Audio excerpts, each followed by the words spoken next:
Hi everyone, this is Leslie. I'm going to make a quick card today. This is kind of one of my first process videos, so I apologize if anything is crooked before I can look at it and see, how it is.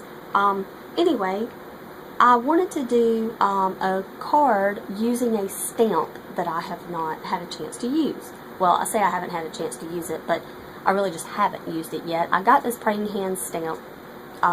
It's just a regular, the wooden mounted stamp, and I've probably had this several years and have never used it, and I always want to use it, and I always keep thinking, okay, how am I going to use it, well, I finally decided I'm going to use it on a card. I'm going to make a card. I'm going to make several cards, but I'm just going to show you one card as a quick way to make a card.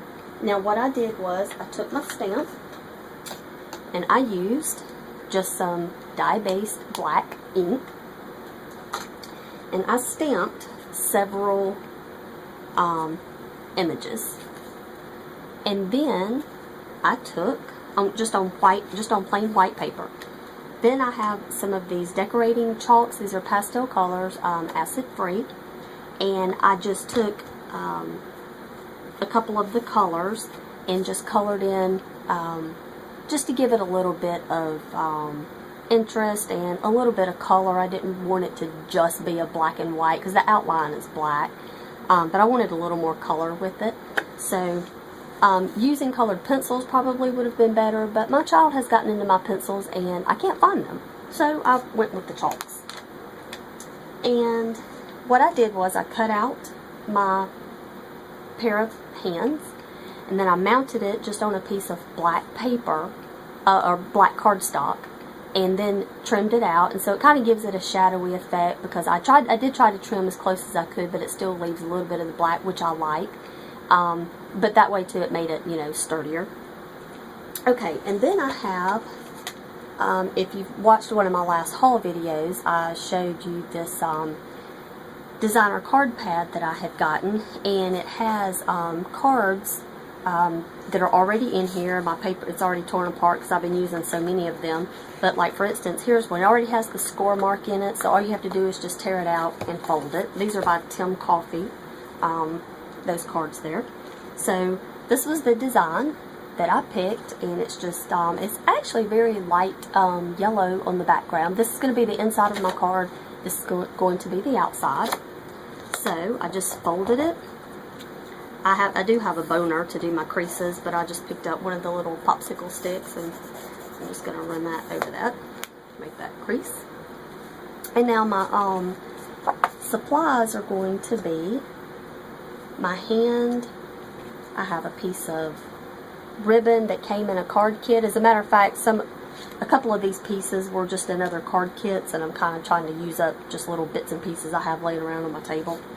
And then I have this piece of paper that was already cut out for something else, and I ended up not using it, and it had already been trimmed with some just deco scissors or whatever, so I'm going to use that. And I'm going to show you what we're going to do here. So what I had decided to do was, since this is already this card already has a design on it, I'm going to make it very, very simple.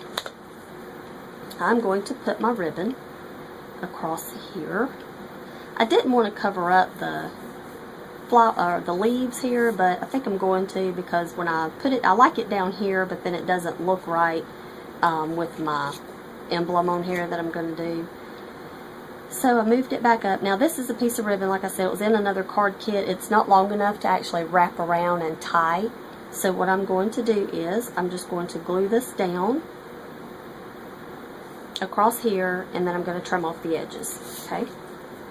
Now what I'm going to use, normally I would put something like this in my sticker maker. That's a really great thing to do with ribbon, because then it makes it evenly sticky and it'll stick down really nice.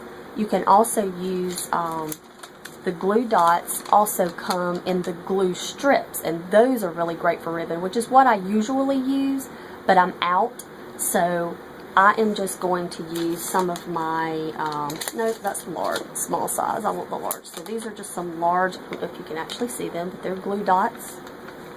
So, what I'm going to do is, I'm just going to randomly space them out. There's probably a better way to do this, but anyway, I'm just going to put a few. I'm not going to go crazy with it. Of course, you can put as many as you like, obviously. And let's do one more toward the end. But this is not one of those where, you know, it's not going to matter if every little single space of it is not glued down. Okay. So, I'm actually just going to center it right over the top of those strip of leaves. Press that down. I'm going to turn it over, and if I can find my scissors, I'm just going to trim off the edges. And this would be really great, especially like if you're in a hurry. You could, you know, have some little, go through your stamps one day and just go ahead and make out a whole bunch of little, you know, designs that you want to use. Go ahead and back them on the cardstock so they're ready to go, and then you can make a quick little card. So now I'm going to take my hands. Now I tried to run this through my sticker maker. That's actually what I would want to use with this. But this part of it right through here is a little too wide, and it was going to kind of crunch it, trying to make it go through. Because I just have the small. I'll show you what I have. I have the Xyron 150, which looks like this. So it can only be this width. And the front of it goes down really nice, but that part doesn't want to go in, and you don't want to force it. So what I'm going to do is use my trusty little tape runner. Oh, before I do that, I almost forgot. I do want to ink the edges of this piece of paper because it's just so stark. Because there is some darker, if you can see the darker gold that's in this yellow card. So I'm going to just rub this across, and I'm going to ink the edges here. And I don't actually care. I'm kind of smudging it, and I'm doing that on purpose. And then, if I can do it without actually making the imprint, I just want to kind of carry it over so it just makes some smudge marks.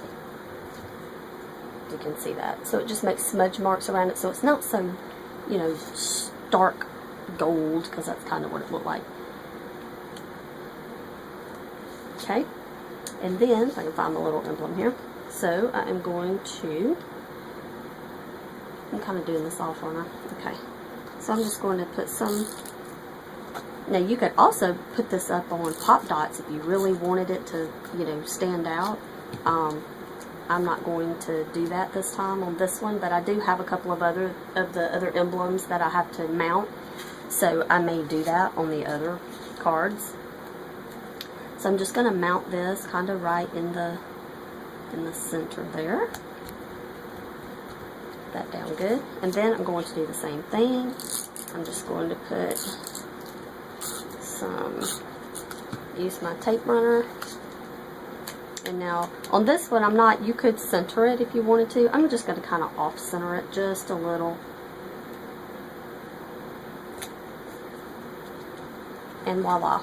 You have a nice little get well soon card, or we're praying for you, or if someone has lost a loved one, it would be a cute little card to send. It's got the brighter colors. It would, you know, help be uplifting.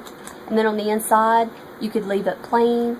Write what you want to write on the inside, or you could always take your alphabet stamps and you could just stamp a little sentiment on the inside. Since I have not decided yet what I'm going to use this card for, I'm going to leave it blank until I know exactly who I'm going to send the card to and what I want it to say. So that was just a little quick and easy card, and also my first little process video, so we'll see how that works out. Thank you for watching, and hopefully I will have some more soon. Thank you.